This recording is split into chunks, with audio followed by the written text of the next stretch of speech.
భారతీయ గారిని ప్రత్యక్ష రాజకీయాల్లోకి ఎట్టి పరిస్థితుల్లో తీసుకురావాలని యోచిస్తున్నారు. ఎందుకంటే ఒక మహిళా పట్టు కూడా ఉండాలి. విజయమ్మ గారు లేరు, షర్మిల గారు లేరు. సో అక్కడి నుంచి ఎవరో ఒకరు ఆ మహిళా సెంటిమెంట్ మీద భారతీయ గారిని కూడా తీసుకొస్తే బాగుంటుందని ఎక్కువగా యోచిస్తున్నారన్నట్లుగా ఆవిడ కూడా చాలా యాక్టివ్ పార్ట్ పోషిస్తుంటారు. తెర వెనుక పాత్ర పోషిస్తుండొచ్చు, అదంతా నిజమే. కానీ భారతీయుని మీద చుట్టూ రాజకీయ చర్చ జరపటము, విమర్శలు అన్నది ఎక్కువగా సోషల్ మీడియాలో జరిగినటువంటి ఒక పని. విమర్శకులు ఎక్కువగా చేసిన పని. ఆమె అయితే ఇప్పటివరకు కూడా తెర వెనుక కానీ సాక్షికి కూడా ఆమె చైర్మన్, తెలియకుండా అక్కడేమీ జరగదు. కానీ అదే సమయంలో ఈ వాళ్ళు మహిళలను అన్నారు కాబట్టి వీళ్ళు కూడా అటువైపు వెళ్ళటం, ఇది చాలా రోజులు నడిచింది కథ. ఇప్పుడు అయిపోయిన తర్వాత కూడా ఆ అంశం చుట్టూ ఎక్కువగా భారతికి అంత ఫోకస్ ఇప్పుడు ఇచ్చే పరిస్థితి ఏం లేదు. జగన్ ఏం చేయాలి అన్నది లేకపోతే ఇప్పుడు భారతిని తీసుకొని వస్తే ఆమె ఏదో పార్టీని బతికిచ్చేస్తారు అనుకునేంత అమాయకులు ఎవరు రాజకీయాల్లో అది నిజమే. అది ఈయనే నా అక్క చెల్లెళ్ళు, నా అవాతాతలు, ఇదే ఫిలాసఫీ ఉంది కదా. అప్పుడు ఇవన్నీ కూడా ఒక థియరీ రూపొందించి దాని నుంచి తెచ్చిన కథలండి ఇవన్నీ నా ఉద్దేశంలో. ఇప్పుడున్న ఎదురుగాలిలో రివర్స్ గేమ్లో ఇప్పుడు ఇంత రిస్కులు తీసుకునేంత సాహసం ఆయన చేసే పరిస్థితి లేదు. పైగా ఆమె ఏదైనా మాట్లాడి రాజకీయ పాత్ర భర్త కోసం పులివెందుల్లో ప్రచారం చేయడం, లేకపోతే వీళ్ళు చెప్పే తాడేపల్లి ప్యాలెస్లో రాజకీయాలు చేయటం మినహాయిస్తే ఇప్పటివరకు బయట పాత్ర ఏమీ పెద్దగా లేదు.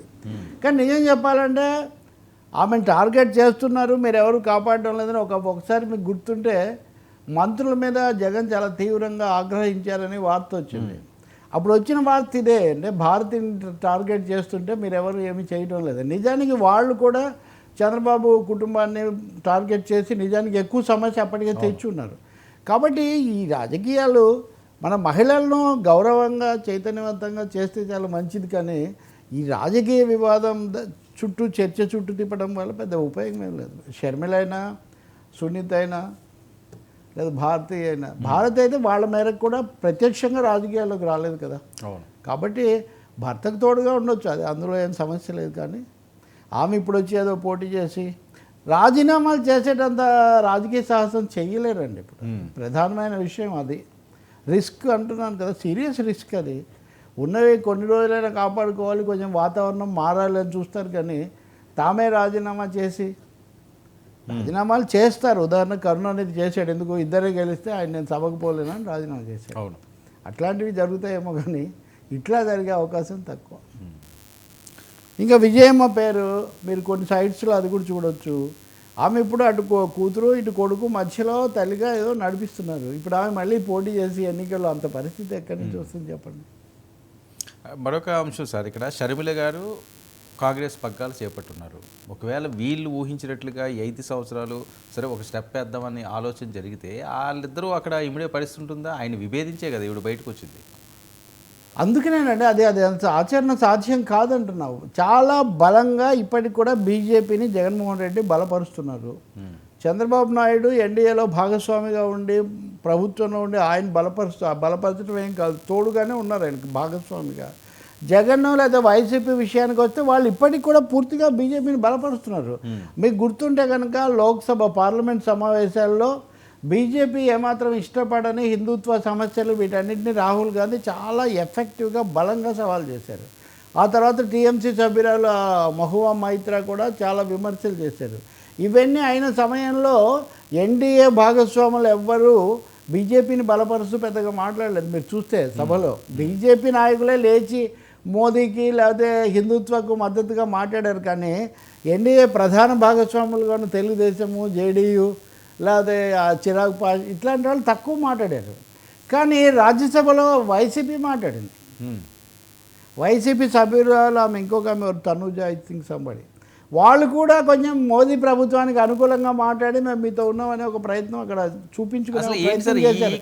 కాబట్టి బీజేపీని ఇంతగా బలపరుస్తూ ఈ సమయంలో కూడా రాజ్యసభలో మేము మద్దతు విషయాల వారీగా ఇస్తామని చెప్తున్న ఆ పార్టీ కాంగ్రెస్తో కలవడం ఎలా సంభవం? ఇంకొక విషయం కూడా మీరు అంటే ఒక టాపిక్ మనం ముందుకు వెళ్దాం. ఈరోజు రాజశేఖర రెడ్డి జయంతి, దాని గురించి మాట్లాడదాం.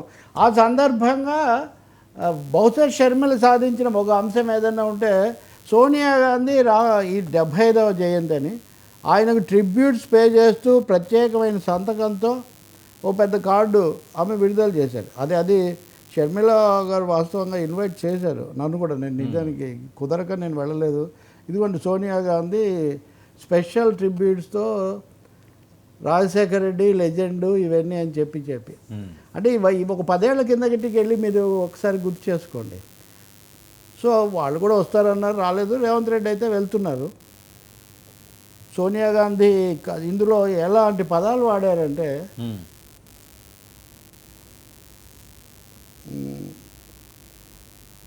was a towering leader of Andhra Pradesh and of India, a true patriot who served his country, his state, his people and the Congress party with brilliance, dynamism and selfless dedication.